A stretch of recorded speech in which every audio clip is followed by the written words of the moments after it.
On a day when Matt Rivers won once again with another top-rated 500,000-star baseball lock. On a day Steve Buden's New York crew came out with just their second baseball play of the season and gave you an early bankroll builder for just $22.77 off the regular price on the Cubs.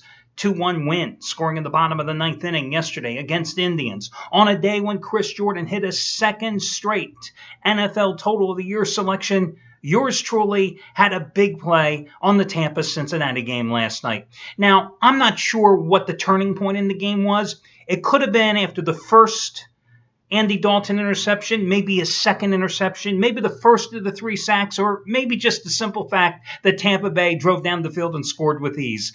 Either way, what a lousy play for the first ever 20-dime release in preseason play of my career.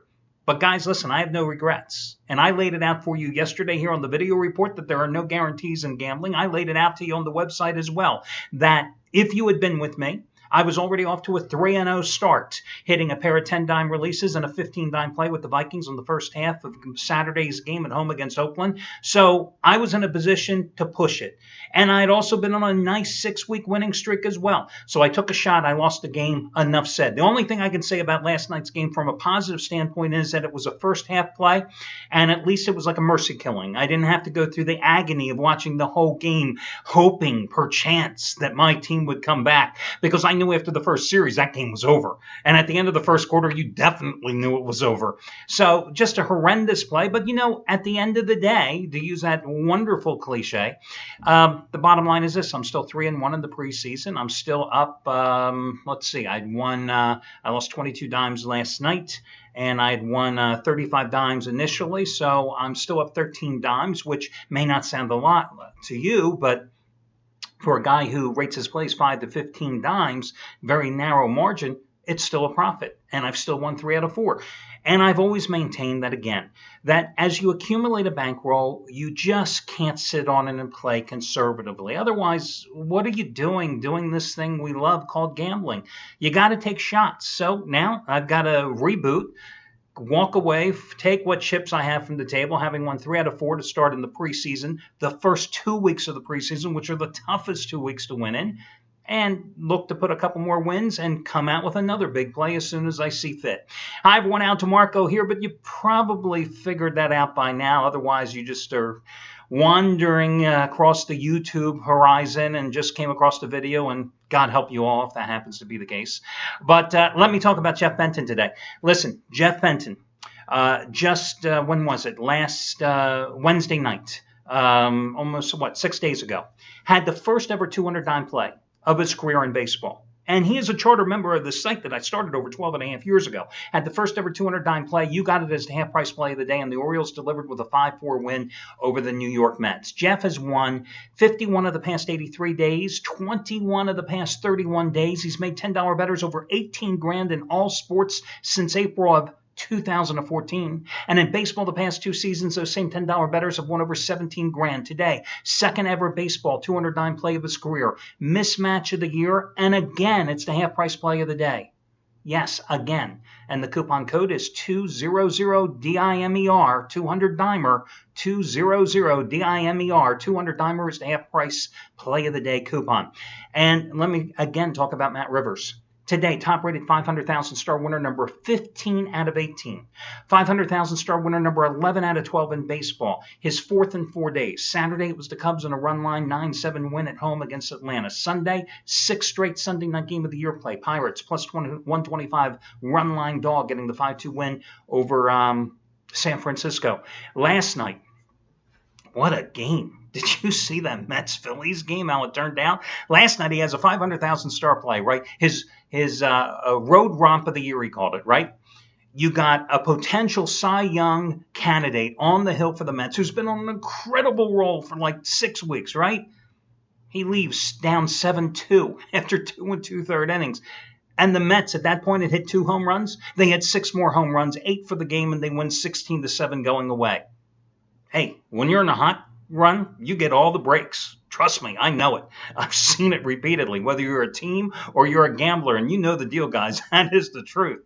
Hey, bottom line, you've gotten all these plays at well over half price off, and today is no different. You save $70 on his latest one. His latest 500,000 star release is 2015 late night bailout of the year. It's your big game between the Cubs and the Giants, a game that I'm going to give you a free play on in just a moment at 10:15 Eastern Time. You get it for half price by using coupon code, oh, this is a shocker, it's the word Matt, M-A-T-T.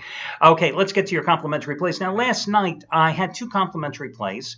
One of them got canceled out because there was a pitching change for Arizona. You know, guys, I always specify the pitchers. You should know that by now after all these years, whether I'm talking about a free play or whether I'm talking about a premium play. I just always believe in specifying pitchers. I mean, I can count on one hand in 20 years how many times I didn't count pitchers and specify them. So I'm going to 58 and 28 roll with those free plays over the past 44 days, a 5-0 sweep the past 3 days after yesterday's winner on the Mets on the run line. And let's get to your complimentary plays here for today. Jake Arrieta. I've used him repeatedly and for damn good reason, because for the Cubbies, he has really been that team's diamond in the rough. I mean, yes, he had a good second half of the season last year, but did anyone suspect that this guy would be looking to win a major league leading 16th game going into tonight's game, and we're still in the third week of August? I don't think so, but I mean, he has had a tremendous season. And the Cubbies, of course, are on quite a roll. They won 15 out of 16, then they lost 3 in a row, then they swept the 4-game series against the Braves. They had that makeup game yesterday against Indians. They were up 1-0. They watched Indians come back and tie it in the top of the ninth, and then they bashed another home run in the bottom of the ninth to win to 2-1. So they've now won 20 out of 24, and certainly on a roll. Meanwhile, you got a Giants team that's slumping. They come back home after schlepping through Pittsburgh and St. Louis, losing 5 out of 7 games. I read something that the Giants this year against NL Central teams, so St. Louis, Pittsburgh, and the Chicago Cubs, are 2-12 on the year. But here's the thing. Even though Matt Cain has not pitched well for them, and even though Jake Arrieta has pitched brilliantly for the Cubs, you know, you look at the way the Giants have played at home. They are a different team. You know, I talk about road-home splits for pitchers. Well, the fact is, this is a Giants team that can't do anything on the road, but you put them at home, they won 13 out of 15 at AT&T Park. So I'm going to take them as a home dog tonight, getting them like $1.20. I just think it's a good spot to go against the Cubbies after they just had the 2 runs yesterday. True, they were facing Corey Kluber, okay? It's not like they were facing Joe Blow. But I just think it's a good spot as they open this road trip, take the Giants, and look for them to rebound. And I also like the fact that the Giants had the day off yesterday after playing the Sunday night game against Pittsburgh. They get back home, their home environment. Listen, this isn't about, for them, getting a wild card berth again. No, this is the fact that, you know, they went on the road, lost 5 out of 7, and actually picked up ground on the first-place Dodgers, who they take on next week. They're only 1.5 games out of the NL West lead. So for them, it's all about winning the division as they try to repeat as World Series champions. So I'm going to go again with the Giants as the home puppy. Your other play, Jesus, with the way the Mets are playing, how can I not go on the Mets tonight on once again as a -120 favorite on the run line? Well, I can give you a few good reasons why I didn't use him as my best bet, however, because as good as Noah Syndergaard has been at home is how bad he has been on the road. Listen to these numbers. The Mets are 8-1 in his 9 home starts this season, and his earned run average at Citi Field in those 9 starts is 1.82. On the road, he's made 9 starts as well. The Mets are 1-8 in those 9 starts, as an earned run average is 5.05. Needless to say, are you going to be surprised when I'm telling you he seeks his first Major League road win here tonight? He's got a 6.19 earned run average in his last 3 starts, but this isn't about him. This is about going against the Phillies and Jerome Williams, who has made 20 starts this season. He's worked 100.1 innings, 100 and a third innings. He's given up 141 hits, including 20 homers, okay? 27 walks, has an earned run average of 6.10. I'll do the math for you. That's 168 base runners and 100+ innings this year. I mean, every time he takes a mound and a batter comes up, there must be, when he goes into his windup, he must look over his shoulder and go, hey, there's a guy on first base already. I mean, this is like when I was a kid and you played wiffle ball and you only had a 4-man team, 2 and 2 on each team, and you had ghost runners. For Williams, there must be ghost runners on every single base. I mean, that is ridiculous. 168 base runners in 100 innings this season. There's a reason the Phillies have lost 12 of his last 16 starts. And his last one was the most brutal of a brutal season as he gave up 8 runs and 8 hits, including 2 homers. And, FYI, for good measure, he walked 4 batters in 1 2/3 innings and a loss at Miami. Last night's game, again, Mets down 7-2, smack 8 homers in the game. Win 16-7.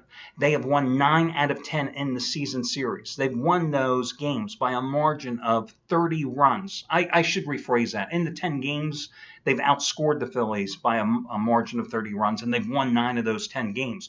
They're 5-1 on the road trip. They've won 21 of the last 26 in the series. Having lived in Philadelphia, on and off throughout my life, I can tell you that the Mets fans are going to come down to Philadelphia Citizens Bank Park because nobody else is going to see the Phillies. I mean, the Phillies are lucky if they get 22,000 on a nightly basis on average. So a lot of Mets fans are going to be there. It'll be like a pseudo home game for them. And again, they're 5-1 on the road trip. They've won 16 of their last 22. And their last 19 games, they've averaged 6.5 runs a game, and they've pounded 33 homers. That's in the last 19 games. Now, before those 19 games, they were averaging a major league low 3.55 runs an outing. They scored at least 14 runs in 3 of their past 4 games. Remember what they did at Colorado this weekend? 14-9 back-to-back wins and then 16 last night? I got to go with the Mets here. I know the guy hasn't won on the road, but shoot, sooner or later he has to, right? Might as well be tonight. That'll do it, guys. Mets on the run line along with the Giants as the home dog, your 2 complimentary plays, and I'll catch you again tomorrow when we do this one more time.